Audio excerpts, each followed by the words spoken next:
everyone. Are you tired of beating yourself up, saying negative things to yourself over and over and over again? Are you tired of running away from yourself? Are you ready to end the struggle and self-sabotage? If so, you are on the right place. I am Dr. Sanait Adibo, a life coach and a physician. I'm going to talk to you about how you can improve relationship you have with yourself. Studies have shown that we tend to say negative things to ourselves over and over and over again, such as, I'm not good enough, I'm not smart enough, I'm not worthy, or I'm ugly. You can imagine how these things will make you feel and how they're holding you back from achieving your goals. Self-love and self-compassion, on the other hand, doesn't mean being selfish. It just means having a good relationship with yourself. And actually, studies have shown that people who have good relationship with themselves are more kinder to others, more understanding to others, and less judgmental. Christine Neff defines self-compassion as treating yourself with the same kindness and support you would show to a good friend. Even when faced with life difficulties, mistakes, failures, inadequacies, self-compassion responds with kindness than harsh criticism. Because the truth and the secret is that imperfection is a shared human experience. We all are imperfect, right? But we think it's only us who is struggling and failing.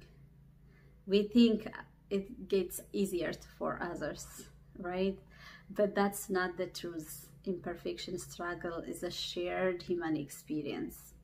So I'm going to talk to you how you can improve your relationship with yourself and how you can develop more self-compassion. I like to use the 3A acronym. I'm going to borrow them from Dr. Yume. The first one is become aware or acknowledge. The second A is analyze. The third is act on them. So let's break them down. The first A, become aware or acknowledge them. What are you saying to yourself over and over and over again? The easiest way is to journal them down, write them down. What are you saying to yourself? All the negative things you tell yourself, write them down.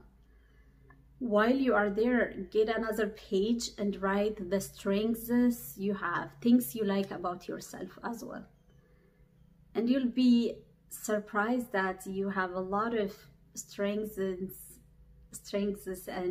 qualities, good qualities that you're not recognizing or you're not paying attention to, because as human beings we have a tendency to focus on the negatives. And the list could be long. Keep writing as things come. And if you remember later, or if you find yourself saying something to yourself, take your phone out and write on the note app. And, you know, you can transfer them to your journal later. The second A would be analyze, right? Once you wrote them down, analyze them. Is this really true? What is the evidence?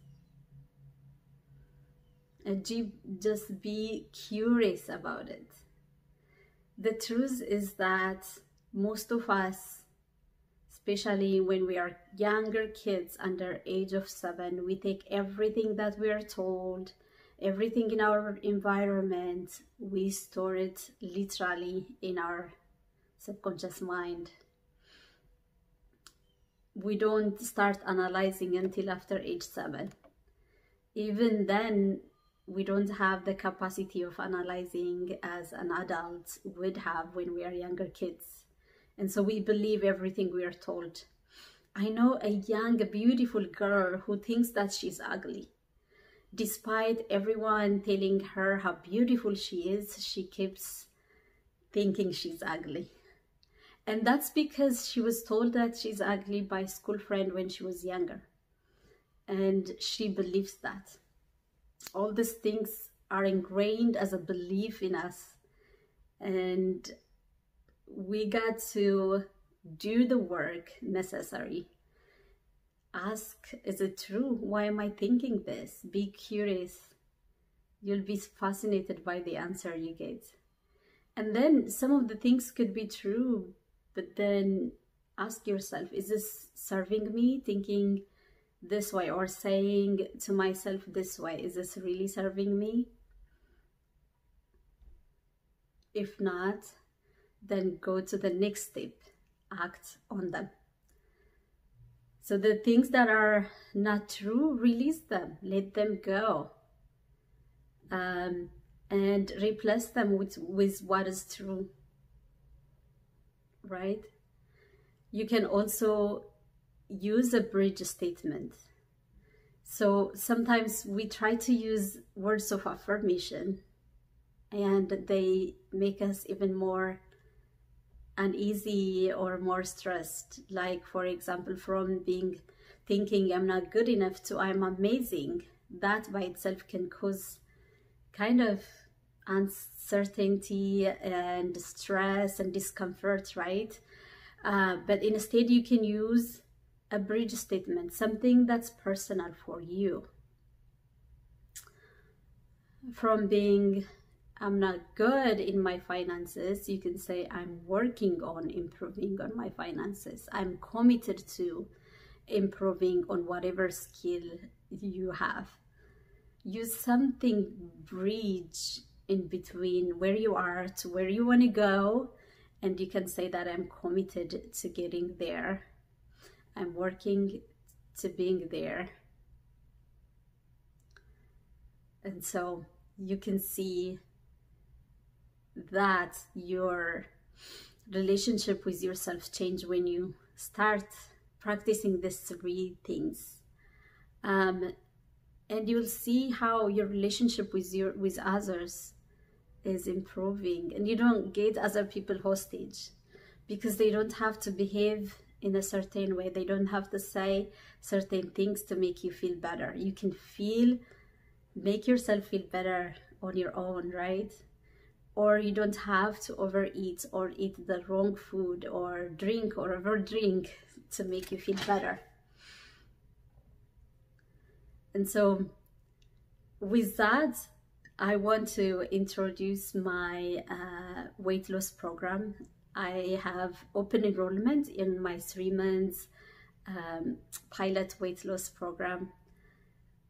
I have lost myself over 15 years by just improving my relationship with myself was one, but there was a lot of things I worked on.